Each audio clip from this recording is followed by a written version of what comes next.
All right, let's head to the MCG yesterday, and the Kangaroos had lost 11 in a row by 40 plus, but this was a big improvement and probably should have won the game. 20-odd points up in the third term. Collingwood just closed it late. They were brilliant, North Melbourne. Pressure, clearance work, the way they scored went forward. They were the far better side for three quarters, but last quarter, Boomer, 5 goals, 5 for 2 points. Just couldn't run it out. Yeah, we couldn't sustain what we produced in the first three quarters.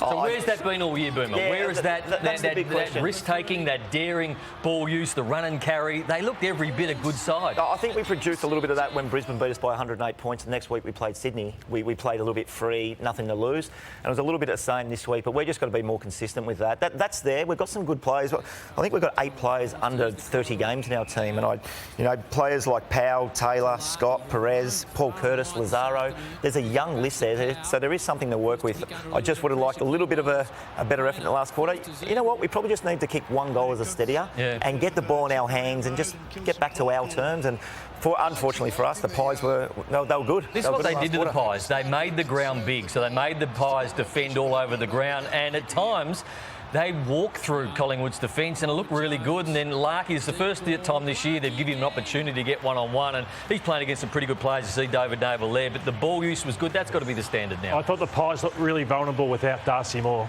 They looked really, really vulnerable with obviously Murphy and Howe back there in defence. Larky did a number on them. I also thought North shut down the ball movement of Collingwood with their run and carry. The big story for me was Jack Ginnivan, what they're not doing or not doing with him. So this was the first... one of the first goals for Collingwood that they kicked. That's high. He gets paid the free kick. This one's high. No free kick. And this was a really important time. And then this one, high. He gets the free kick. So I think they don't know what to do because they realise it's like the Selwood shrug in a sense. They know what he's doing every time. But the umpires don't know what to do. Should we pay it? Shouldn't we? You can't have a situation, though, where one player is being umpired differently to every other player on the ground. As it seems, they're all free kicks. Absolutely, they're all free kicks. Would you agree, Boom? Is there a problem there because the inconsistency comes from different umpires? So it wouldn't be the same umpire in every single situation. But you can see the North Melbourne players demonstrating there too, trying to remind the umpires, hey, this is what this guy does. The umpires know that. They've been briefed on it as well. Well, he drops at the knees and then he lifts the shoulder. Yeah. So, I mean, they're all high. You're right, Kane, but... It's a tough one, isn't it? Yeah, it's no doubt an issue for the AFL that they need to sort out and clear it up because it is so confusing at the moment. One player I was really disappointed with yesterday was Jaden Stevenson, particularly early on in the last quarter. Going to show 3 efforts here, which I think could have cost North Melbourne the game. He just has to go there. He too easily goes to ground. Now, some players are tougher than others, we know that, but he refuses to accept any contact in the game now. And this is the defence here where he just doesn't want to play on anyone there. McQuarrie is his man. Now, he doesn't get it.